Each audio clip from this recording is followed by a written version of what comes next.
Hola, buenas tardes a todos. Esperemos que nos sigan viendo aquí en transmisión directo desde Facebook en diferentes páginas, principalmente en la del Museo de Ciencias de Morelos y la red Sinapsis.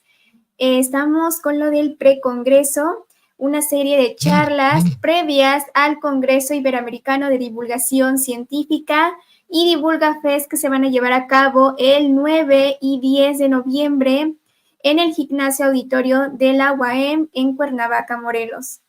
Espero que puedan asistir a todas estas charlas que va a haber de manera presencial y al DivulgaFest que va a estar lleno de emprendimientos, de talleres, demostraciones de los más de 40 centros de investigación que hay aquí en el estado de Morelos. Bueno, pues paso a comentarles sobre nuestro ponente del día de hoy. Es Ian Trejo Ibarra, es estudiante de Medicina Veterinaria y Zootecnia por parte de la Universidad Autónoma de Zacatecas. 8 años de experiencia en manejo y tenencia de reptiles, venenosos y no venenosos, además de dar talleres y cursos sobre el manejo de reptiles venenosos. Realizó una estancia de verano científico con mamíferos marinos y reptiles en la ciudad de Jalapa, Veracruz, y es miembro activo de Biociencia Wild. Démosle una grata bienvenida a Ian Trejo y los dejo con él para que nos pueda platicar un poco más sobre su tema. Hola, muy buenas tardes a todos. Muchas gracias por el espacio y sí, emocionado por esta charla de hoy, muy interesante, con animales bastante complejos y que mucha gente todavía tiene muchos mitos sobre ellos. Claro, claro. Pues bueno, te dejo en esta charla y si tienen algún comentario, los vamos a estar haciendo llegar al final de tu charla, ¿va? Muy bien.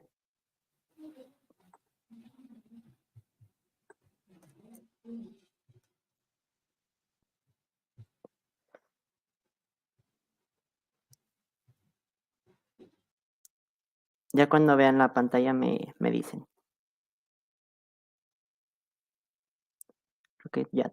Entonces, bueno, el tema el que les quiero platicar el día de hoy es sobre los helodermas, que son una familia de especies súper interesante, de reptiles que tenemos la fortuna de que en México los tenemos presentes, y que mucha gente no sabe de la importancia ecológica y de lo interesantes que pueden llegar a ser estos animales. Pues bueno, las generalidades de los helodermas, básicamente podemos mencionar que son el único género de la familia de los helodermátidos y del clado de Toxicófera. Son nativos de Estados Unidos, México y Guatemala. Tenemos 5 especies de helodermas diferentes: el Charles bogerti, el alvarezi, el horridum, el suspectum y el exasperatum. Tenemos la fortuna de que en México tenemos 4 de las 5 especies, la otra es endémica de Guatemala, y 3 de las especies que les mencioné son endémicas de México. Entonces, especies sumamente interesantes e importantes. Y quiero empezarles a hablar, para irles desglosando un poquito. La primera de las que les voy a hablar es del Eloderma suspectum. El Eloderma suspectum es la única que se divide en 2 subespecies, que es la Suspectum suspectum y la Suspectum cinctum. La Suspectum suspectum se encuentra más del lado del norte de México, y la Suspectum cinctum compartimos esta especie junto con Estados Unidos, que el cinctum es el que se encuentra al sur de Estados Unidos y junto con el norte de México. Entonces, básicamente la diferencia de estas 2 especies es solo la distribución. Como les comentaba, aquí un poquito de la distribución de donde podemos encontrar esta especie. Tenemos todo lo que es la parte sur de Estados Unidos, del desierto de Arizona, y el norte de lo que es México. Es una especie muy norteña de climas sumamente desérticos. Después tenemos el Eloderma alvarezi, otra especie sumamente importante y de las más raras de encontrar y reproducir en cautiverio. El Eloderma alvarezi, por ejemplo, es una especie que solo vamos a poder encontrar en Chiapas. Es un microendemismo del estado de Chiapas, el nombre común es el lagarto enchaquillado negro. Y sí, como pueden ver, a diferencia de la otra, del Suspectum, es una especie que Básicamente no tienen ningún patrón, aunque nacen con patrón. Es una especie que nace con un patrón parecido a otras especies que les voy a mencionar ahorita, pero con el paso del tiempo y las mudas va perdiendo ese patrón y se hace completamente negro. Como les comentaba de la distribución, es ahí en Chiapas, básicamente solo ahí lo podemos encontrar y por eso es que también es endémico de México y después pasamos a la única especie que no tenemos en México, que es el Eloderma charles bogerti. Esto es un eloderma que se encuentra en Guatemala y también es un microendemismo de Guatemala, solo lo podemos encontrar en ciertas partes de Guatemala, más bien en una sola parte de Guatemala. Al igual que el Alvarez, que les acabo de mencionar, nace con mucho patrón y con el paso del tiempo y de las mudas va perdiendo ese patrón. Y como les comentaba, solo los podemos encontrar en un punto exacto del país de Guatemala. Posteriormente tenemos lo que es el Eloderma horridum, lo que es una especie que es básicamente la que más distribución tiene por todo México. Se distribuye por absolutamente toda la costa del Pacífico, bueno, a excepción de las bajas de Baja California Norte y Baja California Sur. Mm, es una especie que también es la que más comúnmente se encuentra. Este es el lagarto enchaquirado o lagarto de perlas, también he escuchado que mencionan. Entonces sí, también unas especies consideradas importantes de importancia para México, sobre todo porque está dentro de la norma oficial mexicana 059 de la Semarnat. Y sí de hecho también es una especie sumamente comercializada, igual que el suspecto. Son las dos especies que yo creo que más podemos ver comercializadas a lo largo del país y también a nivel mundial. Como les comentaba, de su distribución, desde básicamente Sinaloa hasta Chiapas, es casi toda la costa del Pacífico. Hay varios puntos exactos donde hay obviamente anidaciones, pero sí, y también hay que destacar aquí en esta parte de que básicamente los climas que representan cada uno de ellos pues son diferentes, no siempre van a tener el mismo clima uno de otro, aunque son de la misma familia. Y también tenemos el Odermax asperatum, que es otro microendemismo, que básicamente solo lo encontramos en Sonora, en algunas partes de Sonora, cerca del Río Fuerte. Y sí, como pueden ver también, creo que desde mi punto de vista es el que más me gusta y el que más me llama la atención, por todos estos patrones tan bonitos, tan interesantes que tienen. Entonces sí llega a ser como el más llamativo a la vista, de alguna manera. Y como les comentaba, su distribución también es algo reducida. Básicamente solo entre Sonora y partes de Sinaloa la podemos encontrar, porque de ahí en fuera va a ser complicado. Y cabe destacar que hace algunos años todavía el Eloderma solo se dividía en dos especies. El género Eloderma solo se dividía en dos especies. Y el Eloderma que eran horridum y suspectum. Pero después de hacer ciertos estudios, tanto poblacionales como de genética, se dieron cuenta que el Exasperatum, el alvarezi y el Charles Bogarty eran una especie sola y lo elevaron a taxón por sí solo, lo elevaron a especie, porque antes, como les comentaba, Exasperatum, alvarezi y Charles Bogarty eran una subespecie del Horridum. Afortunadamente ya se separó ese taxón, y ya lo elevaron a especie. Bueno, dentro de su comportamiento y alimentación, regularmente ellos pueden comer carne cruda como tal, pero su alimentación básicamente es de huevo de reptil, de aves, mm, incluso a veces se les ha visto comer carroña, no es su favorito, no es lo que ellos prefieren, pero cuando hay escasez de comida sí lo llegan a hacer. Eh, También es importante que coman huevo fértil. Cuando se tienen en cautiverio, mucha gente acostumbra a alimentarlos con huevo de gallina de granja, que regularmente esos huevos son infértiles, ya que y no les sirven absolutamente nada, van a tener una nutrición sumamente deficiente. Entonces, o si se llega a hacer con huevo infértil, hay que suplementar completamente, ya sea con vitamina D3, ya sea con otro tipo de suplementos especiales para reptiles. Y también se llega a alimentar con rata en cautiverio, que de hecho es importante que también coman presas completas, no ¿A qué me refiero con completas? Que tengan uñas, que tengan vísceras, que tengan pelo, y obviamente completamente crudas. Necesitan absolutamente todos esos nutrientes que tiene la presa para poder sobrevivir y poder digerir los alimentos sobre todo, y darle consistencia a las heces. Entonces, sí es importante esta parte. En cuanto a temperaturas, pues, de hecho, la mayoría de los reptiles, mm, o muchas de ellos son capaces solo de soportar 5 grados de variación, a veces 3, depende de la zona geográfica mundial en la que se encuentren. Sin embargo, los helodermas, al ser, aparte de que son pues son 5 especies diferentes, decirte solo, así como que solo toleran de una y no de otra, es complicado. Eh, Aquí sí es un rango de temperaturas, incluso yo creo que hasta menos de 22 grados centígrados, algunas de ellas van a tolerar, sobre todo cuando entran en estado de brumación. Más adelante hablaré un poquito de ello. Más bajo de 22 y bueno, los que viven en el desierto de Arizona seguramente toleran más de 32 grados centígrados.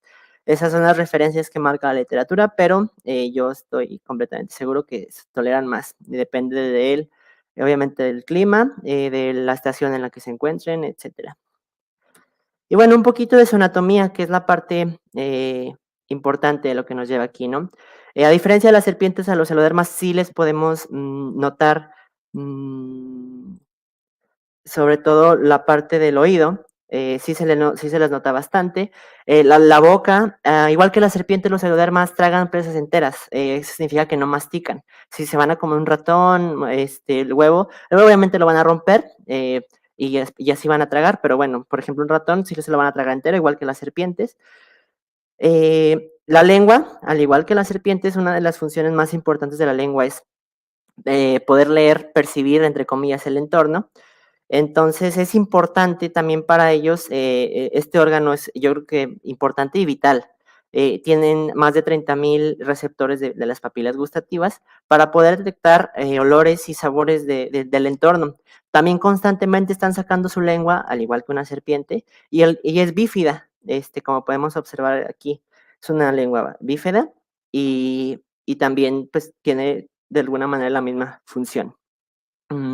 A diferencia de las serpientes, los helodermas tienen sus glándulas venenosas en la mandíbula. Hay que recordar que las serpientes las tienen detrás de los ojos, en el maxilar, detrás de sus ojos, y los helodermas no, lo tienen en la mandíbula. Por ende, el método de envenenamiento, la forma de administrar el veneno es diferente. Ahorita les voy a explicar un poquito. Y por eso es que tienen así como el bulto aquí. De hecho, aquí tienen una glándula de veneno de heloderma. Se ve de esta manera. Justamente yendo a esa parte, los helodermas tienen unos dientes acanalados. ¿A qué me refiero con dientes acanalados? Que básicamente tienen un canal que lleva a que el veneno sea secretado directamente como saliva, y el momento de la mordida, obviamente lacera piel, lacera músculo, y entra por la herida el veneno. A diferencia de las serpientes, que las serpientes lo inoculan de una manera que la mordida, o sea, muerde la serpiente a la presa o al atacante, y a través de los colmillos, que son como agujas hipodérmicas, inocula el veneno y va directo a torrente sanguíneo. A diferencia de los helodermas, como les comento, que no es como que a través del diente tengan la capacidad de inyectar ese veneno, sino más bien ellos lo secretan como saliva por esta glandulita que tenemos por aquí, lo secretan como saliva, y ese veneno va directamente hacia un diente que es acanalado, y eso hace que el diente entre directamente, que el veneno entre directamente a la herida. También tenemos esta parte muy importante de los helodermas, y creo que de las pocas especies que presentan este tipo de formaciones óseas, que se llaman osteodermos, importantes para protección de órganos claramente. Mucha gente piensa que los osteodermos son como que se van igual que con la piel, ¿no? O sea, como si fueran hechos de piel o de músculo. Y la verdad es que no, realmente están hechos de huesos, y al perder esa capa de piel y el músculo, pues se puede quedar con los osteodermos. Como les cuento, la función es completamente para protección de órganos. También las escamas, sobre todo de la parte dorsal, son escamas sumamente duras, de alguna manera son escamas bastante rasposas, de alguna manera quilladas, no se les puede llamar como tal quilladas, ya que esos son propios de los vipéridos, pero de alguna manera se podría decir que son parecidas entre comillas, en cuanto al tacto, porque sí es una especie, perdón, una piel bastante rasposa, las escamas son bastante rasposas, a diferencia de las escamas ventrales o las escamas abdominales, que son bastante más blandas y son bastante más separadas, no están tan juntas. Esto también, al igual que los estodermos, tienen función de, de protección, porque pues obviamente tienen depredadores, que puede ser como águilas, algún coyote, algún zorro, etcétera. Y como pueden ver aquí también, las garras son bastante largas, son animales que son excelentes para cavar, regularmente lo hacen bastante bien, de hecho, a la hora de ovopositar, lo hacen de buena manera. Y bueno, el esqueleto también tiene, a diferencia de nosotros, tiene desde este, básicamente desde la cabeza hasta la cola, tiene costillas, mera protección, con sus uñas, dientes, absolutamente todo. Bueno, y luego tenemos la anatomía de órganos internos. A diferencia de nosotros, los reptiles en general, no tienen lo que son los ganglios linfáticos o el sistema linfático en general. Pero tienen pulmones, tienen corazón, tienen riñones, tienen hígado, y sí, de alguna manera son parecidos a nosotros, ¿no? La diferencia es que no tienen ganglios linfáticos, entre otras funciones más que son bastante interesantes de estos animales. Los pulmones, a diferencia de las serpientes, sí tienen los dos pulmones bien formados. Les comento esto porque, para quien no lo sepa, las serpientes tienen el pulmón derecho bien desarrollado y el izquierdo está atrofiado, ya que regularmente no se utiliza tanto como para hacer el proceso de respiración o el proceso de intercambio de gases, que es lo que hace los pulmones. El pulmón izquierdo en la serpiente solo es como un rasgo ya evolutivo que se quedó ahí por años, entonces básicamente no funciona, por decirlo de alguna manera. Está ahí solo como un vestigio, para llamarlo de alguna manera. Aquí un pequeño video de cómo se extrae el veneno de estos ejemplares de los helodermas. Dejen ver.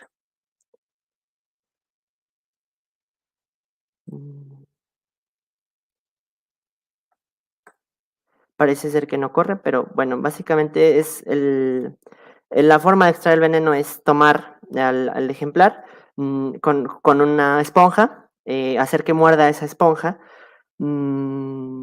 y esa esponja lo que hace es captar el veneno ahí, porque a diferencia de serpientes que directamente va la mordida al frasco con sus dos dientecitos, o colmillos más bien dicho, y ahí inocula el veneno. Los elodermas lo que hacen es con una esponja o con algo de plástico como tipo embudo, muerde el embudo, y eso hace que gotee del frasco, porque como les comentaba, las serpientes lo que hacen también para la ordeña es presionar sus dos glándulas venenosas, pero a diferencia de los elodermas que las serpientes las tienen arriba, los elodermas los tienen acá abajo, entonces no podemos presionar, aparte de que corremos el riesgo de una mordida. Así que no es tan recomendable hacerlo así, ni tampoco va a funcionar. Entonces, más bien es como se llena ese vasito y listo. Bueno, las claves dicotómicas para diferenciar uno de otro, o cómo demonios lo hicieron, que se diferenciara uno de otro. Ya ven que les comentaba que se diferenciaban. Hace años era el Orridum y el Exasperatum eran básicamente la misma especie. El Exasperatum era una subespecie del Orridum.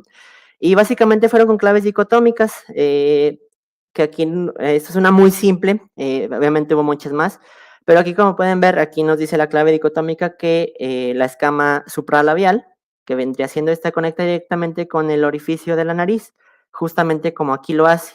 A diferencia del Orridum, que hay una escama, que está en el orificio de la nariz, hay una escama aquí, y luego la escama supralabial conecta con la otra escama, no conecta directamente con el hoyuelo de la nariz. Entonces, eso también son pequeñas claves que hacen diferenciar una especie de otra cuando son tan parecidas. Entonces funciona bastante bien de alguna manera. Esta es una muy simple, pero obviamente también hubo estudios genéticos para determinar la especie, pero Básicamente, solo es un ejemplo.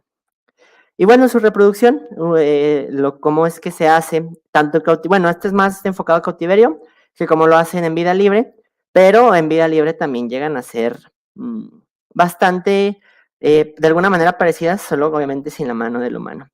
Dentro de las generalidades, pues yo las divido en esta parte, ¿no? Bruman, hay crecimiento de folículos, despiertan de la bruma, el empezar a comer, el macho llega y llena el esperma durante la cópula en el oviducto, la ovulación cuando la hembra pasa de los folículos del ovario al oviducto, la ovoposición y eclosión de huevos.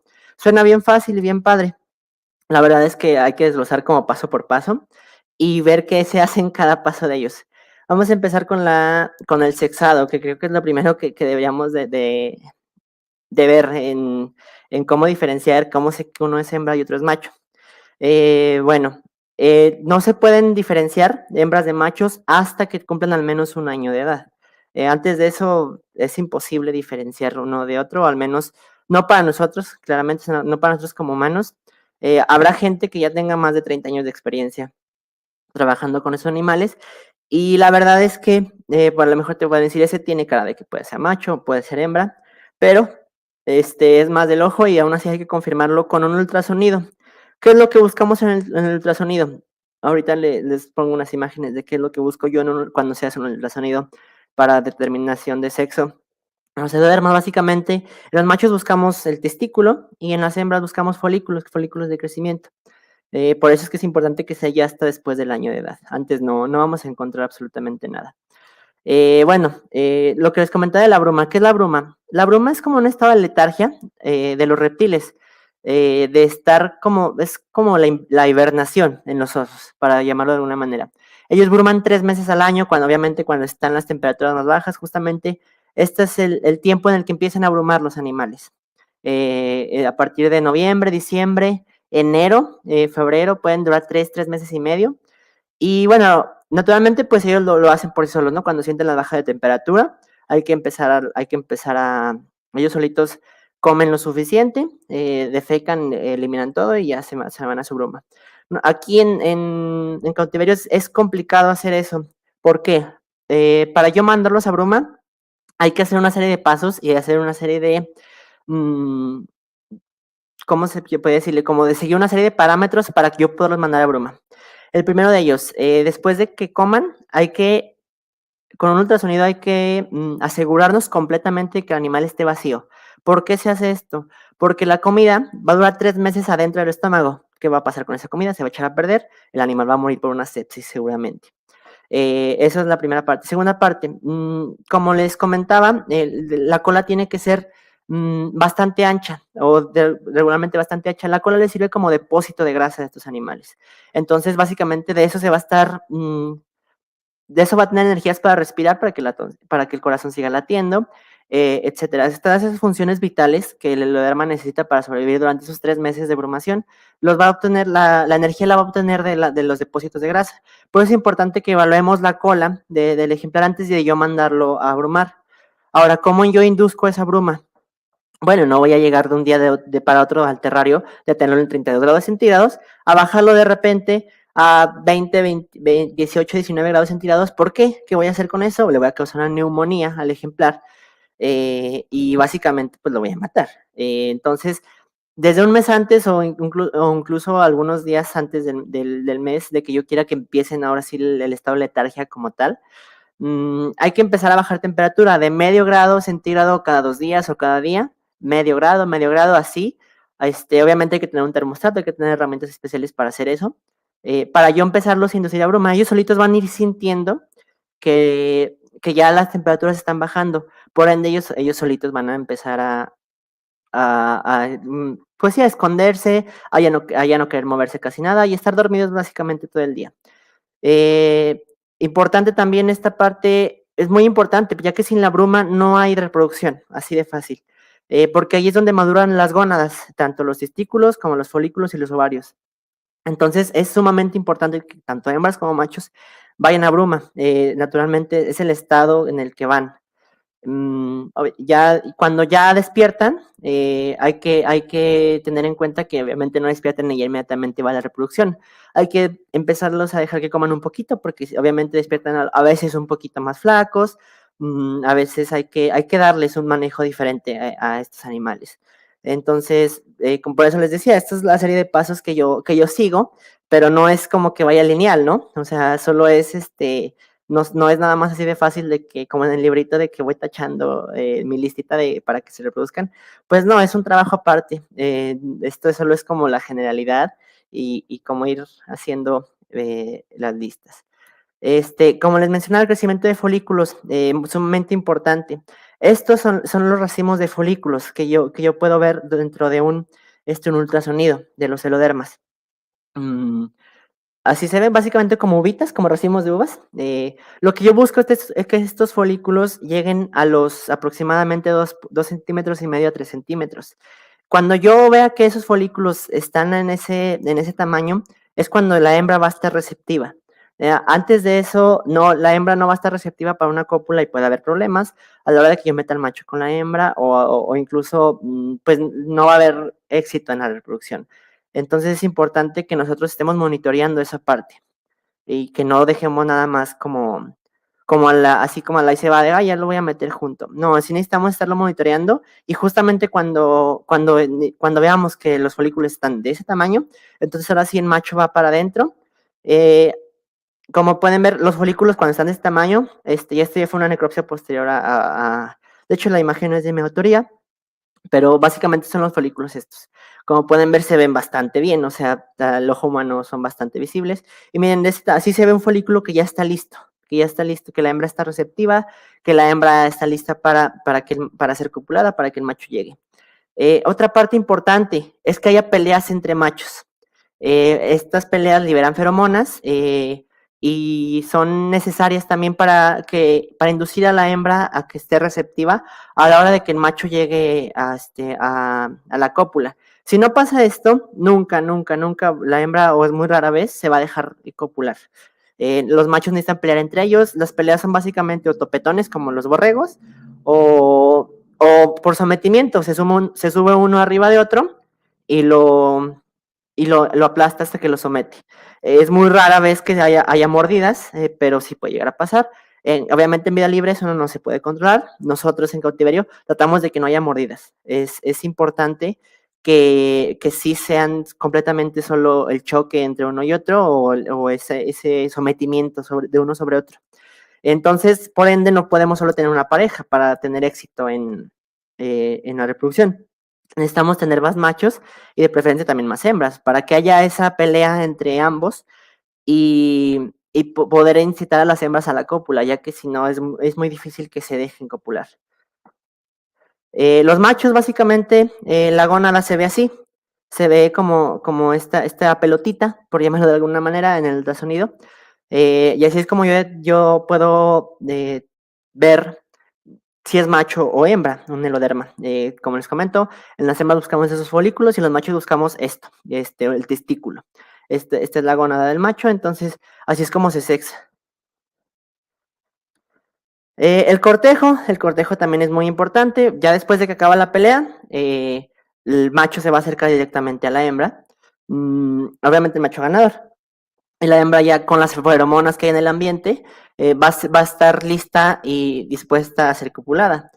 Y básicamente pues la cópula es algo así. Dura entre aproximadamente unas 2 horas y media esta cópula. Ya cuando vemos esto, de alguna manera podemos decir que la parte de los padres estamos del otro lado, vaya. Ahora falta la parte de incubación de huevos en cautiverio, obviamente también en vida libre, pero es importante. Después, bueno, llega la ovoposición. Después de esto, llegan a poner desde los 2 huevos hasta los 7. La verdad es que muy pocas veces llegan a poner tantos huevos como 7, pero realmente el promedio yo diría que unos 4 es lo que ponen, unos 4 huevos por hembra. Y regularmente la incubación es de 5 meses, más menos 10 días. ¿Por qué? Es una incubación larga. Regularmente a diferencia de las serpientes y de otras especies, bueno, los cocodrilos no, pero aquí sí los tienen cuidados parentales, solo hasta que nacen. Ya después de que nacen, sí, cada quien por su lado, pero al menos la hembra sí está cuidando los huevos. En vida libre, se trata de que sea dentro de madrigueras, ya sea que ellos mismos las caben o se roban las madrigueras de conejos, por ejemplo. Eh, Incluso llegan a incubar juntas las hembras, o sea, varias hembras llegan a poner en un mismo lugar los huevecillos para entre varias ahí medio mantener la temperatura. Ellas en vida libre obviamente llegan a la altura necesaria, no, perdón, a la profundidad necesaria para que las temperaturas y la humedad relativa sea la correcta y la adecuada que ellas sientan que sea para los huevos. En cautiverio, por muchas razones, pues se puede, pues las fluctuaciones de temperatura son complicadas en los terrarios, o sea, no siempre van a estar, o no siempre a lo mejor van a estar tan perfectas como cuando los metemos a una incubadora. La incubación es importante, hacerla de manera artificial, y básicamente cuando la hembra pone el huevo es importante llegar directo del terrario, así como lo puso, sin voltearlo, sin básicamente estrujarlo ni nada por el estilo, pasar de donde lo puso y de la forma en que lo puso a la incubadora o al sustrato en donde vas a incubar, porque si tú mueves el embrión, que es el que tenemos aquí, se va a despegar. Si tú haces eso, y eso va a hacer que mates al embrión. Entonces, es importante no hacer ese tipo de movimientos bruscos. A veces en serpientes, sobre todo en pitones reticulados, que es como lo que tenemos más presente a veces, sí tienes mucho más tiempo de poder, incluso, o sea, porque lo ponen como montículo, los pitones, así como un montículo de huevos uno sobre otro, y se llegan a pegar. A veces incluso sí los puedes llegar y separar, así como si nada, y acomódalo y bla, bla, bla. Tienes como unas 18 horas para hacer eso, a lo mejor un poquito menos, 12 tal vez, pero sí tienes ese rango de tiempo para no poder, porque el embrión sí se va a fijar en una parte del huevo, pero no se fija tan pronto como con los helodermas. Aquí es importante que si la incubación sea 27 grados centígrados aproximadamente durante los 5 meses, y una humedad relativa de aproximadamente del 70%. Porque si hay más del 70%, hay que recordar que la humedad propicia hongos y propicia pues sí, hongos, y pues van a echar a perder los huevos y los van a matar. ¿Qué pasa si es del menos del 70%? Básicamente va a secar el huevo, lo va a chupar, por llamarlo de alguna manera, y pues obviamente también va a morir el embrión. Entonces es importante mantener esa humedad y mantener esas temperaturas durante los 5 meses de incubación. Y bueno, dentro de la selección de huevos es importante hacer una ovoscopía, que no es más que poner a contraluz para ver si en el huevo hay embriones. Eso también se hace en serpientes. ¿A qué me refiero con esto? ¿Qué es lo que busco cuando yo pongo a contraluz? Aparte de esto, busco que haya venitas, que haya irrigación para poder determinar que ese huevo está vivo. Si no veo absolutamente nada, aunque el huevo sea perfecto y bonito, no sirve de absolutamente nada. O sea, es un huevo que está muerto y que con el paso de los días se va a echar a perder. Y esos huevos se les llama slugs dentro del, ¿cómo llamarlo? Dentro del lenguaje de los bicheros, se les llama slugs a ese huevito que no sé, que es infértil o que no llegó a término. Y después de esos 5 maravillosos meses de incubación, que pueden tener un chorro de, sí, un chorro de, ¿cómo llamarle? De problemas, porque si puedes llegar a perder huevos, llega la eclosión. La eclosión de estos, pues, básicamente tiene que ser por sí solos. En serpientes tenemos algo llamado slit, que es básicamente tomar el huevo y cortarlo para que la serpiente pueda salir. En lagartos, en helodermas, en varanos, desconozco si en cocodrilos, pero menos en estas especies, está prohibidísimo hacer eso. No podemos arriesgarnos porque podemos matar al animal haciendo eso. O sea, no llegamos a hacer el slit como si lo hacemos en serpientes, porque llegan a ser delicados, incluso pueden nunca llegar a salir y ahogarse ahí mismo. Entonces sí es importante que la eclosión sea por sí solos. Este dientecito que tenemos aquí es un diente que todas las crías de reptiles tienen, incluso creo que las de las tortugas también. Ese dientecito está hecho para cortar el huevo. Este, a veces es evidente en serpientes cuando ya tienen mucha genética, mucha carga genética, no lo tienen. Entonces, por eso es que también se hace ese corte. Aquí en, aquí en los celodermas no se necesita tanto hacer el SDIT también por lo mismo. Tienen ese pequeño dientecito que la primera muda se les cae. Es solo para hacer el corte del huevo, a diferencia de los huevos de gallina o de avestruz, que es un huevo duro que de alguna manera se resquebraja cada que si lo aprietas o se quiebra completamente. Estos son huevos más blanditos, son huevos que se sienten como al tacto, como esponjositos de alguna manera. Entonces las membranas son fáciles de cortar. Por eso es que si ustedes llegan y cortan un huevo de gallina, pues lo van a tronar, ¿no? Es diferente. Y pues sí, básicamente así es como la reproducción de estos ejemplares. Y bueno, de mi parte sería todo. Si tiene alguna duda o algo por el estilo, con toda confianza.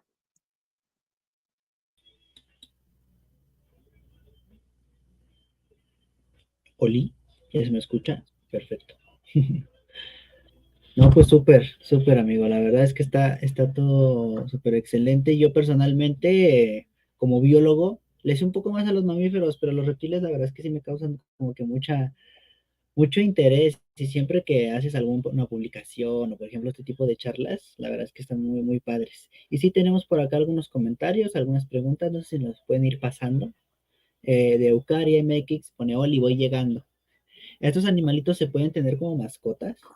Sí, mucha gente sí las tiene como mascotas. No se les llama mascotas como tal. Las mascotas básicamente solo se lo podemos llamar lo que es un perro y un gato.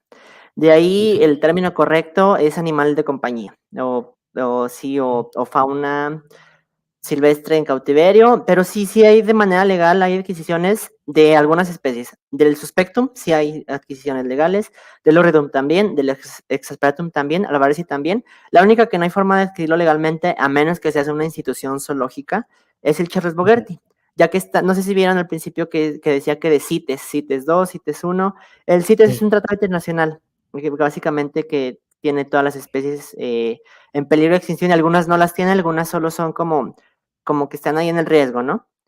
ok, Entonces se divide en tres apéndices. Los que están en CITES 1 solo en casos extremos se pueden comercializar y obviamente solo entre instituciones zoológicas, como en el caso de ujú, México pueden ser una PIMS o una UMA, o ya, un zoológico como tal. Mm, pero no, o sea, no hay forma de que un particular pueda tener de manera legal un Enoidearma Charles Bogerti. A diferencia de ok, los otros, que el Suspectum, el Alvarezi, el Oridum y el Exasperatum, sí hay procedencia legal de estos ejemplares, y sí hay venta de ellos. ok, órale, qué padre. Mira, Gandhi, anda por acá. Hola, Ian, ¿qué es lo que más te gusta divulgar de este tipo de organismos?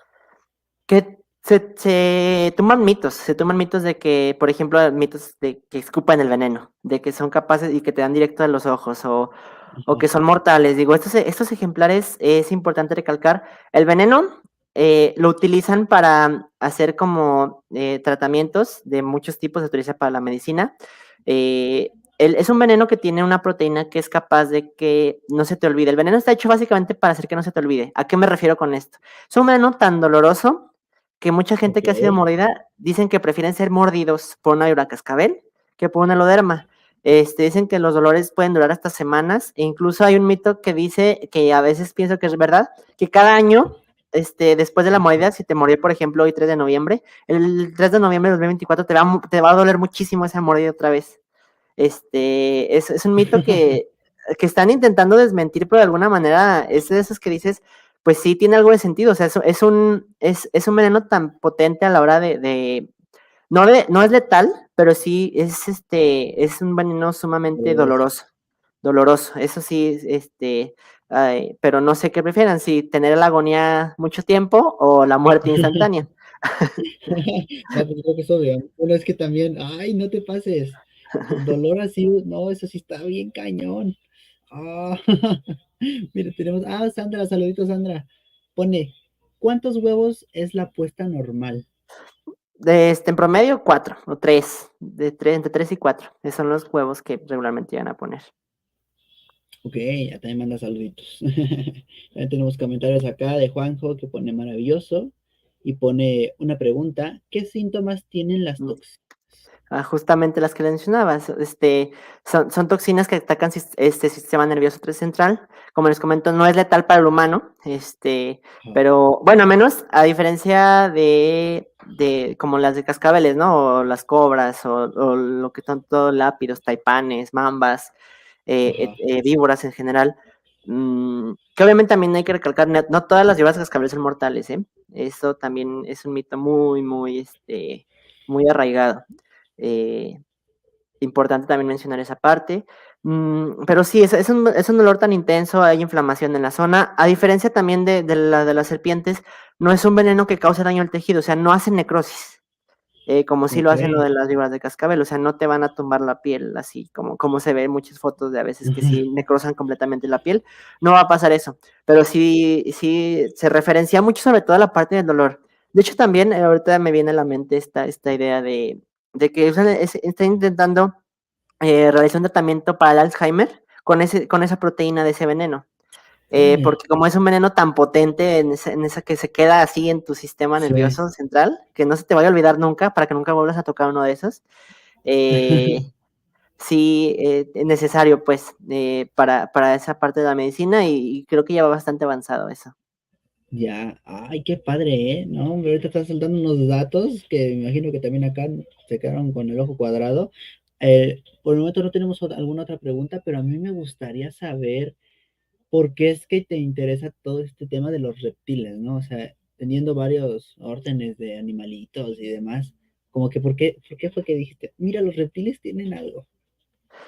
Pues justamente por eso, ¿no? Porque la mayoría, incluso biólogos que conozco, afortunadamente también conozco muchos biólogos que se dedican a la herpetología, pero muchos así como que, ay, yo me voy con mamíferos, me voy a mastozoología, me voy a Sí, entomología con bichos, o sea, con insectos y arácnidos, o me voy a ornitología con aves. también. Ujú, no sé, son esa parte que a veces también la gente dice, ay, qué feo, una serpiente, qué feo, qué Ujú, asco, les tengo mucho miedo, les tengo pavor, y también es esa parte de que de niño yo veía mucho Animal Planet y no ujú. siento que sea tanto Steve Irwin, mi gran referente más bien fue Austin Stevens, creo que fue más él que es, me parecía más entretenido ese programa de Austin Stevens y él sí se dedicaba completamente a reptiles, o sea, él sí iba y buscaba que la víbora de cascabel acá, que la taipán del interior acá, que vamos con la víbora de Gabón a África, entonces me envolví de todo esto y con el paso de los años, pues, que llega una pitombola a mi vida y de repente una Sí. culera y de repente ya tengo lagartos, ya tengo tortugas y ya fui creciendo, creciendo, creciendo y de repente ya me fui a hacer estancias científicas en esto, conocí todo y pues sí, fue como todo eso, ¿no? Fue todo ese entorno de que a mí me da asco, bueno, a ti te da asco, a mí me encanta, no sé, de alguna manera, a lo mejor hasta por Contreras. Ya, ya, ya, sí, igual pasa con algunos insectos, ¿no? Que dicen como, ay, qué cosa, pero ya cuando Ajá, los conoces, a mí me gusta mucho eso que me dejó algún día una maestra, justamente que sí, dice mariposas y demás. Cuando conoces algo y entiendes cómo funciona a veces, no siempre, pero lo empiezas a querer, a apreciar, ¿no? Incluso, exacto. ay, lo amas, y dices, no inventes, qué hermoso. Ay, qué Sí, padre. no, y además les hablé de una embarradita, o sea, de una microparte de lo que es la herpetología. Hay miles más de especies de reptiles, de serpientes, de tortugas, de cocodrilos, caimanes, lagartijas, iguanas, varanos, tuátaras. No, Son hay, un o buen. sea, infinidad. Y esa es la parte de reptiles. Ahora también falta toda la de anfibios, ranas, cecilias, ajolotes. No, no, no, también eso es un mundo impresionante, demasiado grande y poco explorado porque por lo mismo, y lleno de mitos, llenísimo de Sí. mitos. Sí, sobre todo eso, ¿no? Ponían acá ahí un comentario de Sandra, ¿no? De que los reptiles son hermosos y también pregunta si esos animalitos son venenosos desde que nacen. Sí, ya nacen con glándulas de veneno, ya tienen su veneno desde Desde- nacimiento. Mira, Gandhi pone, cuenta una anécdota de riesgo que hayas tenido con este u otro reptil. Uf, mira, ¿qué te diré? He tenido varias. Una vez aquí en Zacatecas, en campo, me tocó que iba caminando yo muy a gusto, etcétera, etcétera, con mi ganchito, muy padre. Y hay veces que las cascabeles no suenan, o sea, que hasta que, o porque están dormidas, o porque no les importas, no sé. Regularmente es porque están dormidas, entonces hasta que las tienes ahí así casi casi a medio centímetro, pues se despiertan y tss, a más.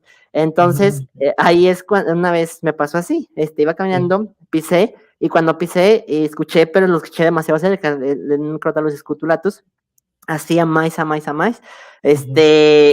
De alguna manera se asustó ella y me asusté yo. Entonces, como que entre que se hace para atrás ella y me hice para atrás yo, pero sí la tenía, ¿qué te gusta? 5 centímetros tal vez de mí, o sea, de mi pierna. Sí, básicamente es eso. Se me han salido también aquí cascabeles de aquí del cuarto, las pitones, también tengo holodermas.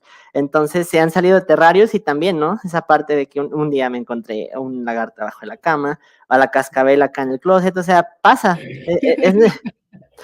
Y me imagino que gente que tiene bichos se lo ha pasado. Sí, me han contado algunos amigos que tienen arañas, no tarántulas, que de Ajá, repente dicen, no la saques de tu cuarto, que su papá dice que no, su mamá, y luego está en la ajá, sala y ¡ay! El gritadero, pero ahora sí. encontraste un lagarto ahí. Mira, pone Uli, necesitamos un congreso de reptiles. Sí, estaría todo dar hacer algo así en un futuro.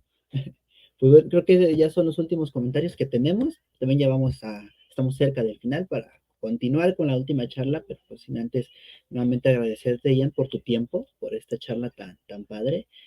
Esperemos que en futuras ediciones virtuales, presenciales, ya lo comentó Andy, pues nos puedas acompañar o pues ya en alguna otra actividad que la misma Red Sinapsis organiza, ¿no? Porque recordarles, también tenemos la última charla ya en unos minutos de Andy Enríquez, de Democratizando la Ciencia, para cerrar este precongreso que pues también se llevó a cabo gracias al Museo de Ciencias de Morelos. Y pues lo vamos a llevar presencialmente allá también en colaboración con ellos, el Congreso Iberoamericano de Divulgación Científica, la Red Sinapsis, más proyectos tan bonitos que formamos parte de todo esto. Y también muchas gracias a todas las personitas que estuvieron viendo esta charla.